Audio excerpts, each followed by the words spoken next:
Goddamn, get it on, will ya? Woo. When the blow up now, everybody's so unusual with it. Shit. But said times in his rhymes, cause his memories, we running through. Okay guys, welcome back to the channel. So today we're going to be going over things you should never do in your BMW E60 M5. Okay, so the first one, as you guys were probably already aware, is when the engine's cold, like this one is, which I'm about to show you. You'll see here that the oil pressure is all the way under 50. Now, what that means is the oil isn't up to temperature yet, which means you should never redline the car, and that's why you've got that bar there, which a lot of people ain't aware. That bar is to stop you hitting the 8k RPM limit for that reason until the oil is up to temp, but people still do it.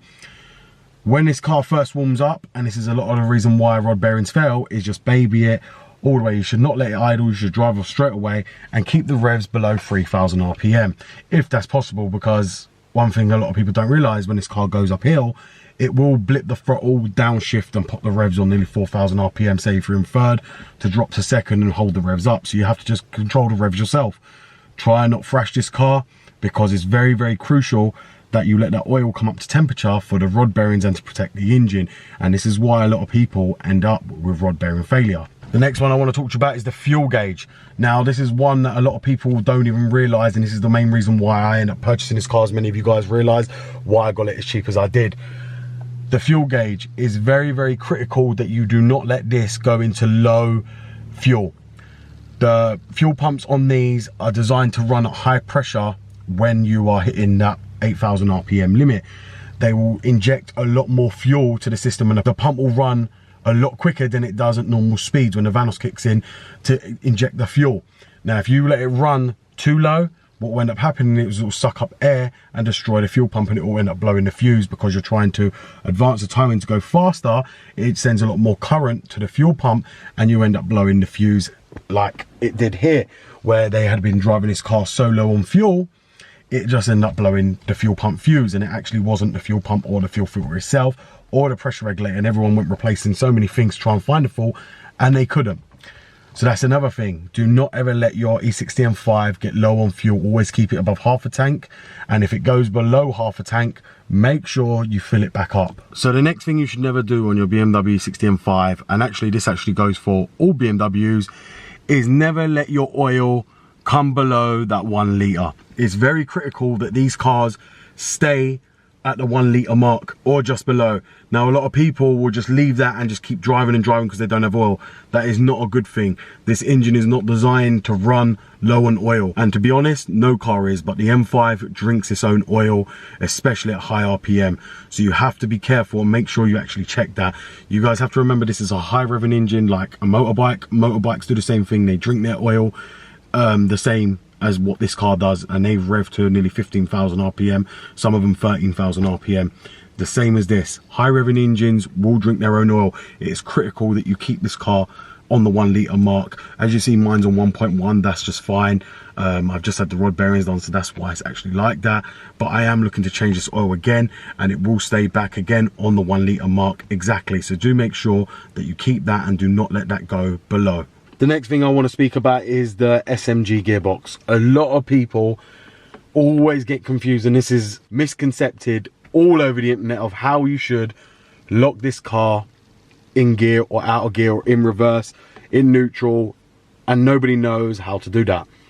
So I'm going to show you how you're meant to actually do that and how you're meant to lock this car in gear. So as you'll see now, we're in drive. So we're going to put it in neutral and we're going to start the car up. So we now started the car up, and now we're going to pull it in gear, which is in D2. Then what we're going to do is we're going to stop the car, pull it in neutral, and take the key out.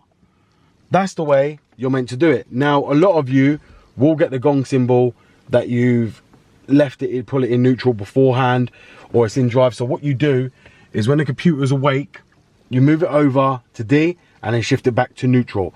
That's the way I always lock it in gear, because you've got the handbrake to hold the car up. A lot of people, even BMW, have got a habit for locking it in reverse. And it is like a manual transmission, so I get the reason for doing that, but I just don't see the point when you've got a handbrake. to lock it in reverse. Everyone to their own, but that's another thing you should really do with your BMW 60 M5, and that's the way you should actually keep it in gear, is in neutral with the handbrake up. Now another thing I want to go over, which is a common issue, and this is across all BMW E60s, BMW E90s, even all BMWs. This is something that a lot of people don't even realize and always do to their cars, and I have mentioned this on many videos, and I still get a lot of thanks from people who I've saved, or I'm getting a lot of people still come to me saying they've done this and they should have watched my video beforehand. So I'm about to show you what you should never do, and especially on your BMW E60 M5, and I'm going to show you what a lot of people do with these cars, and this is why they get a lot of electronic codes, and this is why they mess up their cars and don't even realize what they've actually done wrong. So as you'll see here, this is your live and this is your ground, and this is what you would use for jump starting the car. A lot of people will go behind and try and jump start their car from the battery. Don't ever do that. You cannot send the voltage from the battery round to the car here, especially on an E60 M5 where it uses the dual core processing ECU. You will fry the ECU, and a lot of you guys will say to me, what's the difference between jumping it from the battery and the terminals? Well, if any of you guys are going to watch this and you've watched my video and you've had this issue, please comment, because I know there's a lot of you that have subscribed to me that have had this issue and gone and jump started your car from the battery and then done exactly what I said, gone and fried your modules, which a lot of people seem to believe I'm wrong. How can I be wrong when I know these cars 20 times better than a lot of people that actually watch my channel, and then try to come and tell me that I'm telling it completely wrong? I am not wrong. You do never ever jump it from the rear of the battery. Always jump it from these terminals. This is the same terminals BMW use. These are the same terminals that they'll use for programming. They will never go direct to the battery.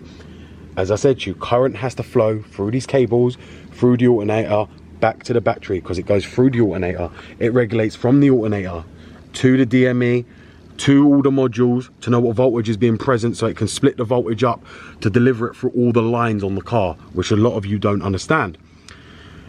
That's why you cannot do it through the battery. If you do it through the battery will send the maximum voltage straight through the whole system, and that's why you're not frying your modules. Through the terminals here, the alternator will regulate as you're trying to crank it over and spread it between all the lines to the modules, back to the battery for charging. That's how it works. And that's why you're always meant to jump it from these terminals only, and never from the rear of the battery.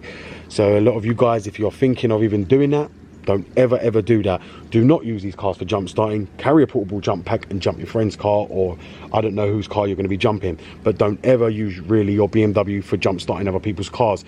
It is not worth the risk.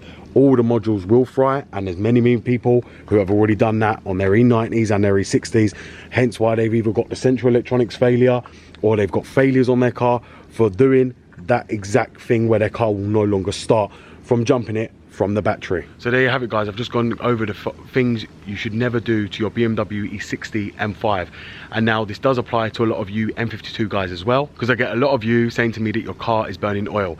So the best thing to do is to check it on your combi or your iDrive all the time and make sure you top up. Don't let the engine get low to where your engine's going to destroy itself, because as you guys know, on the M52 the solenoids and everything is critical, the same as it is on the S85, for that oil flow to keep going for all the seals, especially on the solenoids, especially on the engine. So therefore, guys, I hope you guys have enjoyed this video. It's BMW Dr. Dean here. Thank you very much for watching, and goodbye.